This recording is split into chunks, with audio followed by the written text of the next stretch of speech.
નમસ્કાર ખેડૂત મિત્રો, તમે જાણો છો કે ફાર્મર રજિસ્ટ્રી કરવી કેટલી જરૂરી છે અને એક ફરજિયાત પ્રોસેસ થઈ ગઈ છે। હવે તમારે 2000 નો હપ્તો લેવો હશે તો એના માટે પણ ફાર્મર રજિસ્ટ્રેશન કરેલું હોવું ફરજિયાત રહેશે, અથવા તો બીજી કોઈ સરકારી યોજનાઓનો તમારે લાભ લેવો હશે તો એના માટે પણ ફાર્મર રજિસ્ટ્રી છે એ ફરજિયાત રહેશે। જો તમે હજુ સુધી રજિસ્ટ્રેશન નથી કરેલું તો એ રજિસ્ટ્રેશન તમારે કેવી રીતે કરવું એના વિડીયોની લિંક તમને ડિસ્ક્રિપ્શનમાં મળી જશે, તો એ વિડીયો જોઈ તમે જાતે રજિસ્ટ્રેશન કરી શકશો। તો આજના વિડીયોમાં આપણે એ જાણીશું કે તમારું રજિસ્ટ્રેશન થઈ ગયું છે પણ એની પીડીએફ જો તમારે ડાઉનલોડ કરવી હોય તો એ પીડીએફ તમે કેવી રીતે ડાઉનલોડ કરી શકો। એ પીડીએફ ડાઉનલોડ કરી અને પછી તમે એનું એક અલગથી પેપર તરીકે તમે એની ઝેરોક્સ પણ કઢાવી શકો।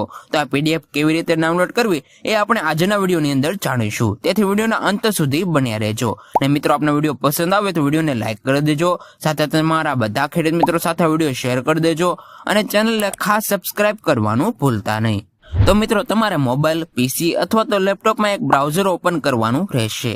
હવે તમારું રજિસ્ટ્રેશન જે થયેલું છે એની પીડીએફ આપણે ડાઉનલોડ કરીએ। હવે આપણે બ્રાઉઝરમાં આગળ વધશું। હવે અહીંયા આપણે લખવાનું છે ગુજરાત ફાર્મર રજિસ્ટ્રી। આ તમે લખશો, તમને ગુજરાતની વેબસાઇટ છે jjfa.agristek.gov.in કરીને હશે, એ વેબસાઇટ ઉપર આપણે ક્લિક કરીશું એટલે તમને આ રીતે એક ઇન્ટરફેસ જોવા મળશે। અહીંયા તમારે ઓફિશિયલ અને ફાર્મર છે એમાંથી આપણે ફાર્મરમાં ક્લિક કરવાનું છે અને તમે રજીસ્ટ્રેશન કર્યું હશે ત્યારે જે તમે મોબાઈલ નંબર નાખેલો હશે એ મોબાઈલ નંબર તમારે અહીંયા નાખી દેવાનો છે।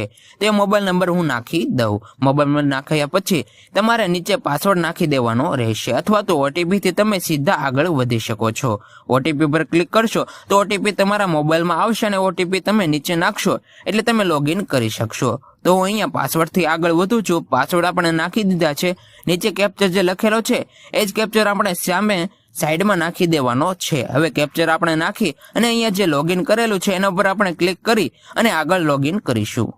અહીંયા તમને ઉપર એક નોટિફિકેશન આવી જશે, તમારું લોગિન સક્સેસફુલી થઈ ગયું છે। અને જો લોગિનમાં ઘણી વખત તમારો કેપ્ચર રોંગ છે એવો મેસેજ આવે તો તમારે પાછો ફરી ત્યાં કેપ્ચર નાખી અને ફરીથી ટ્રાય કરશો, તમારું લોગિન પણ સક્સેસફુલ થઈ જશે।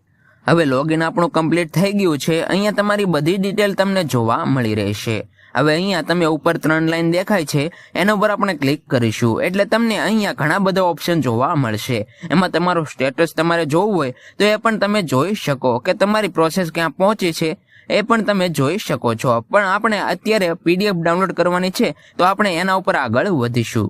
તો એના માટે વ્યૂ માય ઇન્ફોર્મેશન લખેલું છે, બીજા નંબરનો ઓપ્શન છે એના ઉપર આપણે ક્લિક કરી અને આગળ વધશું। હવે એના ઉપર તમે ક્લિક કરશો એટલે આ રીતે પ્રોસેસ થઈ અને આગળ વધશે। અહીંયા તમારી બધી ડિટેલ તમને જોવા મળશે અને અહીંયા તમે ઉપર ઓપ્શન એક જોઈ શકો છો ડાઉનલોડ પીડીએફ। તો એ ડાઉનલોડ પીડીએફ ઉપર તમે ક્લિક કરશો એટલે તમારી પીડીએફ જશે, તમારી બધી ડિટેલ તમને એની પીડીએફ તમને અહીંયા જોવા મળી જશે અને તમારે અહીંયા તમારી પીડીએફ ના જેટલા પેजेस હશે એ પેजेस પણ જોવા મળી જશે। તો આમાંથી જો તમારે કોઈ બ્લેન્ક પેજ નીકળતું હોય, મતલબ કે કોરું પેજ હોય અને તમારે એને ડાઉનલોડ ના કરવું હોય તો અહીં આપણે સિલેક્ટ કરી અને પેજને કાઢી નાખીશું। પણ મોસ્ટ ઓફ બધા પેજ છે ભલે રહે, આપણે પેજ એમને એમ રહેવા દેવાના છે। ઉપર તમને અહીંયા પીડીએફ ડાઉનલોડનું એક ઓપ્શન દેખાઈ રહ્યું છે, એના ઉપર આપણે ક્લિક કરીશું એટલે ઓટોમેટિક તમારી જે પીડીએફ હશે એ ડાઉનલોડ થઈ જશે। એ પીડીએફ તમે સેવ કરી અને સાચવી રાખી દો, અથવા તો એ પીડીએફ તમે પ્રિન્ટ કઢાવી હોય તો પ્રિન્ટ કઢાવી શકો, કારણ કે એમાં તમારી બધી ડિટેલ તમને જોવા મળી જશે અને તમારો એક યુનિક આઈડી નંબર જે જનરેટ થયો હશે એ નંબર પણ તમે એમાં જોવા મળી જશે। તો આ રીતે તમે કંઈક તમારો જે રજીસ્ટ્રેશન કરેલું છે એની પીડીએફ ડાઉનલોડ કરી શકો છો। અને જો તમારે રજીસ્ટ્રેશન હજુ નથી થયેલું તો રજીસ્ટ્રેશન કરવું હોય તો તમે અત્યારે જે બાજુમાં વિડીયો દેખાઈ રહ્યો છે એના ઉપર ક્લિક કરી અને રજીસ્ટ્રેશન તમે કરી લેજો। બાકી જો ચેનલ ઉપર નવા હો તો ચેનલને ખાસ સબસ્ક્રાઇબ કરી લેજો અને વિડીયો પસંદ આવ્યો હોય તો વિડીયોને લાઈક કરી દેજો, સાથે તમારા બધા ખેડૂત મિત્રો સાથે આ વિડીયો શેર કરી દેજો।